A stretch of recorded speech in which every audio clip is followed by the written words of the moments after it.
Ekonomi atau konsep dasar ilmu ekonomi. Nah, buat kalian yang saat ini sedang menyaksikan tayangan ini, kakak berharap apa yang kita saksikan kali ini bisa membuka cakrawala kalian tentang ilmu ekonomi yang begitu indah, ya. Kenapa kakak katakan ilmu ekonomi itu begitu indah? Karena ilmu ekonomi ini dekat dengan kehidupan kita sehari-hari. Karena dia dekat dengan kehidupan kita, sebenarnya berarti kita juga tahu akan hal itu. Hanya saja mungkin secara teori, secara aplikasi kita belum mengetahuinya. Oleh karena itu, mari kita sama-sama menyaksikan tayangan berikut ini. Mudah-mudahan kalian bisa mengikutinya dengan sangat baik. Baik, adik-adik, kita akan masuk di konsep dasar mengenai ilmu ekonomi. Satu pertanyaan besar yang mungkin ada di antara benak kalian semuanya adalah, kenapa sih kita harus mempelajari ilmu ekonomi? Nah, yang menjadi alasan kenapa kita harus mempelajari ilmu ekonomi karena adanya masalah, ya. Setiap ilmu apapun lahir itu biasanya berangkat dari sebuah masalah yang terjadi dalam kehidupan bermasyarakat, termasuk ilmu ekonomi. Nah, apa sih masalah yang muncul dalam kehidupan masyarakat dulu sampai sekarang untuk di bidang ekonomi? Nah, di sini saya akan mulai dengan sebuah kata yang namanya adalah kelangkaan. Nah, kelangkaan dalam bahasa Inggris bisa disebut dengan istilah scarcity, ya. Nah, kelangkaan seperti apa sih? Nah, kelangkaannya kurang lebih membahas tentang dua hal umum. Pertama, kebutuhan manusia itu sifatnya tidak terbatas, ya. Jadi kebutuhan manusia tidak terbatas, hanya saja alat pemuasnya itu terbatas. Jadi sekali lagi yang menjadi persoalan kelangkaan yang akan dibahas dalam ilmu ekonomi adalah kebutuhan manusia yang sifatnya tidak terbatas ditambah dengan alat pemuas kebutuhan manusia yang sifatnya terbatas. Hanya saja yang perlu adik-adik pahami di sini adalah alat pemuas yang terbatas ini bukan berarti jumlahnya sedikit, bukan, ya. Tapi maksud terbatas di situ adalah maksudnya adalah seberapa banyak pun alat pemuas kebutuhan itu nanti ada, itu tidak akan bisa memenuhi seluruh kebutuhan manusia yang tidak terbatas tadi. Nah, itu dia harus kalian pahami, ya. Oleh karena itu, karena dua masalah ini, ya, itu sepertinya kontradiktif, ya. Kebutuhan nggak terbatas tapi alat pemuasnya terbatas, artinya manusia harus melakukan pilihan dalam hidupnya. Kenapa harus melakukan pilihan? Kan alat pemuasnya terbatas, tapi manusia perlu memenuhi kebutuhannya meskipun dia tidak terbatas. Jadi dia harus memilih. Nah, oke. Nah, pilihan-pilihan manusia nanti yang dilakukan oleh manusia itu nanti akan melahirkan yang disebut dengan skala prioritas. Adik-adik tentunya tahu dong apa itu skala prioritas, ya. Skala prioritas itu adalah daftar kebutuhan manusia mulai dari yang paling penting, kemudian ya lumayan penting sampai yang nggak begitu penting. Nah, manusia itu harusnya begitu kalau sudah belajar ekonomi. Jadi setelah dia tahu bahwa kebutuhannya tidak terbatas tapi alat pemuasnya terbatas, sebaiknya dia harus bisa memilih dengan bijak. Makanya ilmu ekonomi disebut sebagai ilmu memilih. Nah, itu dia. Hanya saja ketika nanti manusia mengambil pilihan-pilihan yang menjadi pilihan hidupnya, akan muncul konsekuensi yang ketiga, itu yang disebut dengan biaya peluang. Nanti dalam tayangan berikutnya kita akan mempelajari lebih dalam lagi tentang biaya peluang. Kali ini kita fokuskan pembelajaran kita pada, ini dia, jenis kebutuhan yang tidak terbatas dan juga jenis-jenis alat pemuas kebutuhan. Ya, nanti kita akan mempelajari dua hal ini secara umum dulu. Baik, yang pertama, mari kita lihat seperti apa sih kebutuhan manusia yang tidak terbatas itu, gitu ya. Jadi secara teori adik-adik, ini beberapa jenis-jenis kebutuhan manusia yang sifatnya tidak terbatas. Yang pertama, saya akan mulai dari kebutuhan manusia jika dilihat dari intensitasnya. Ya, dari intensitasnya, kebutuhan manusia itu dibagi tiga. Kebutuhan primer, kebutuhan sekunder, dan kebutuhan tersier. Oke?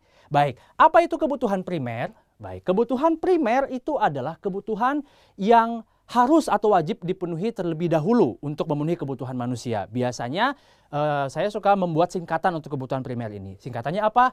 SPP. Ini bukan uang sekolah, ya, bukannya. SPP itu adalah sandang, pangan, papan, ya. Pakaian, kemudian makanan, dan juga tempat tinggal itu adalah kebutuhan dasar manusia, kebutuhan primer manusia yang harus pertama kali dipenuhi jika dilihat dari intensitasnya. Itu yang pertama, ya.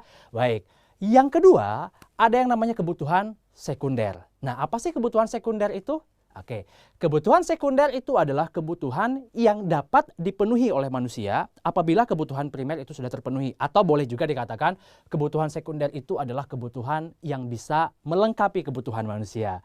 Contohnya apa? Misalnya kita sudah punya makanan, sudah punya pakaian, sudah punya tempat tinggal, boleh dong kita beli perabotan, ya, boleh dong kita beli TV. Nah, itu adalah kebutuhan sekunder artinya, ya. Baik, yang ketiga adalah kebutuhan tersier, ya, tetap di intensitasnya. Nah, kalau kebutuhan tersier, nah ini sebenarnya adalah kebutuhan yang bisa dikatakan nggak wajib kok dipenuhi, tapi kalaupun mau ya tidak apa-apa. Karena biasanya kebutuhan tersier itu identik dengan kebutuhan yang tujuannya adalah untuk meningkatkan prestis manusia. Prestis itu identik dengan, bolehlah dibilang dengan gaya hidup atau gengsi misalnya, seperti itu bahasa gaulnya, ya. Oke, ya. Nah, contohnya biasanya adalah ini kebutuhan-kebutuhan mewah, ya. Kita sudah punya makanan, pakaian, rumah dan sebagainya, sudah punya perabotan lengkap, TV dan sebagainya, pengen punya mobil, berarti mobil itu adalah kebutuhan tersier. Pengen punya apartemen, misalnya itu berarti kebutuhan tersier. Oke, ya. Baik, itu kebutuhan manusia jika dilihat dari intensitasnya. Sekarang yang kedua, mari kita lihat kebutuhan yang kedua jika dilihat dari sifatnya. Nah, jika dilihat dari sifatnya, kebutuhan manusia itu dibagi dua. Kebutuhan jasmani dan kebutuhan rohani. Ya, adik-adik kalau sudah melihat istilah jasmani dan rohani pasti sudah terbayang bentuknya seperti apa. Karena kebutuhan jasmani itu adalah kebutuhan yang sifatnya adalah badaniah, untuk kebutuhan tubuh atau badan kita sendiri. Misalnya adalah makan. Makanan yang kita konsumsi itu kan untuk badan kita sendiri. Atau juga boleh pakaian. Berarti pakaian jika dilihat dari sifatnya itu adalah kebutuhan jasmani bagi manusia. Itu, ya. Baik, sementara kalau kebutuhan rohani, nah itu adalah kebutuhan yang sifatnya berhubungan dengan kejiwaan kita, ya, aspek jiwa kita. Misalnya adalah rekreasi, ya. Jadi kebutuhan manusia tidak hanya badan saja, tapi secara rohani juga perlu rekreasi, lalu ibadah misalnya itu juga perlu dipenuhi. Oke? Baik, itu kebutuhan manusia jika dilihat dari sifatnya. Kemudian yang ketiga adalah kebutuhan, dilihat dari waktu pemenuhannya. Oke, jadi adik-adik kalau sudah ketemu istilah waktu, berarti waktu itu berbicara tentang bisa masa lalu, bisa sekarang, atau masa yang akan datang. Hanya saja untuk kebutuhan manusia itu dilihat hanya dua, ya. Kebutuhan yang sekarang sama kebutuhan yang akan datang. Tidak ada kebutuhan masa lalu, tidak perlu lagi dilihat yang ke belakang, ya. Oke, nah jadi kalau dari segi waktu pemenuhannya, kebutuhan sekarang itu artinya adalah kebutuhan yang harus dipenuhi saat itu juga. Contohnya, kita lagi sakit, ya. Tentunya kalau kita lagi sakit kita perlu minum obat. Nah, berarti obat bagi orang yang sakit itu adalah kebutuhan atau ya kebutuhan manusia jika dilihat dari waktu pemenuhannya itu harus sekarang dipenuhinya. Oke? Baik. Sementara kebutuhan menurut waktu yang kedua adalah kebutuhan akan datang. Sebenarnya berarti kebutuhan akan datang ini berarti kebutuhannya itu dilakukan untuk tujuan nanti pencapaiannya. Misalnya kita menabung dari sekarang untuk nanti kita bisa melanjutkan kuliah, untuk nanti kita bisa misalnya menikah, ya seperti itu, ya contohnya, ya. Nah, itu berarti kebutuhan yang akan datang. Baik. Lanjut yang selanjutnya, oke. Kebutuhan jika dilihat dari subjeknya. Nah, jadi kalau dilihat dari subjeknya, hati-hati adik-adik, ini subjek berarti berbicara mengenai ada dua, ya. Ada individu, ada juga kelompok. Nah, jadi kalau kebutuhan menurut subjeknya, yang pertama kebutuhan individu itu adalah kebutuhan yang dipenuhi untuk kebutuhan orang itu sendiri atau hanya untuk dirinya sendiri, ya. Karena yang dilihat itu dari segi subjeknya. Yang pertama, kalau kebutuhan individu itu adalah kebutuhan misalnya makanan. Jadi makan tapi untuk dirinya sendiri. Gitu, ya. Lalu pakaian, berarti pakaian itu digunakan hanya untuk dirinya sendiri, berarti itu adalah kebutuhan dari individu untuk subjeknya.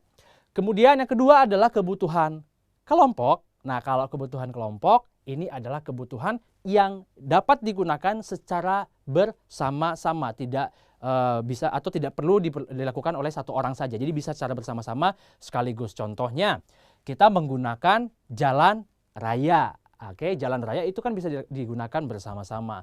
Lalu juga ada tempat ibadah. Nah, itu juga bisa dilakukan secara bersama-sama, berarti itu adalah kebutuhan kelompok. Nah, pernah juga ada pertanyaan kepada saya, misalnya, Kak, Kalau kebutuhan kelompok bisa sama nggak dengan kebutuhan publik? Seperti itu. Nah, itu hati-hati adik-adik ya.